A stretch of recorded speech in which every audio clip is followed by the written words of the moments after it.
naglalakad, wala kami masakyan. Hirap sumakay dito sa Meralco Avenue. Yung bus ko nagagalit na, oh.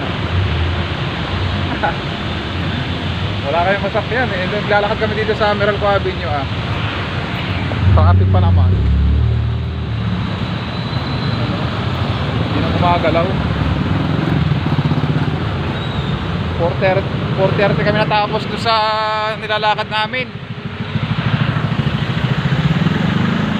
30 minutes kami nag-aantay ng jeep doon. Wala namang masakyan.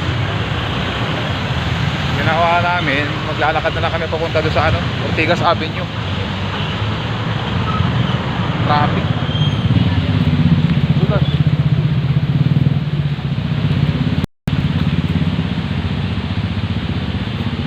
Sana wag umulan.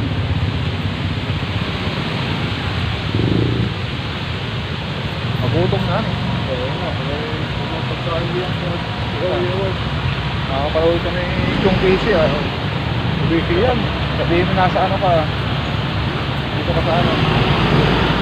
Sa Meralco Avenue. Meralco Avenue, Pasig. Guys, Meralco Avenue ito. Alam na niyo, pinito pa ako kasama ko ito. Nakapanood niya yan. Ay, tumawag ako, sabi na kayo alibungatan. Malas doon kayo alas 5. Ay, paano alas 5 eh, anong oras na? Saka nandun na kayo. Nandun ako doon. Tatapos na sa suha. Noong malumaga. Kanina. Parang ang tatawid dito. Ano? Ito yung pakitawid doon.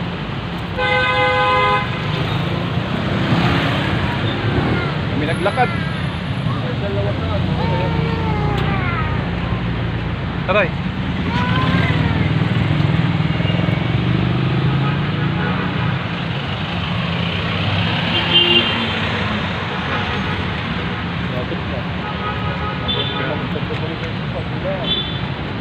Di ba? Ito lang ang ito. Yan, Ortigas sabi yun eh. Ha? Eh, doon na tayo sasakay eh. Pagka na.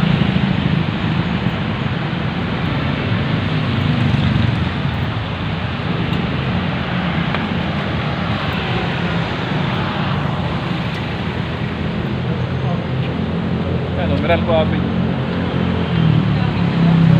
Pahirapan yung pagpaprocess ng aming nilalakad ni tatay. Pero deserve naman gawa ng kahit naginit ang ulo ko ay sabi magantay daw ako magantay kami ng 1 month. Magtitext daw sa sa number na iniwan namin na number doon. After 1 month daw. Tapos pag hindi raw nag-text,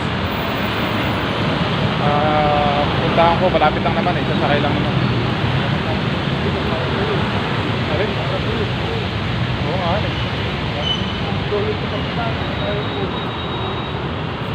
Parang ano ah. Ba eh, mataas eh, talaga hindi ka bubuhayin eh.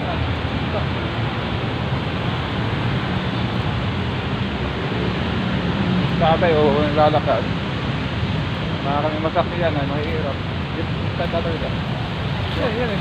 Ito yung ginawa ninyo ah. Ito ba?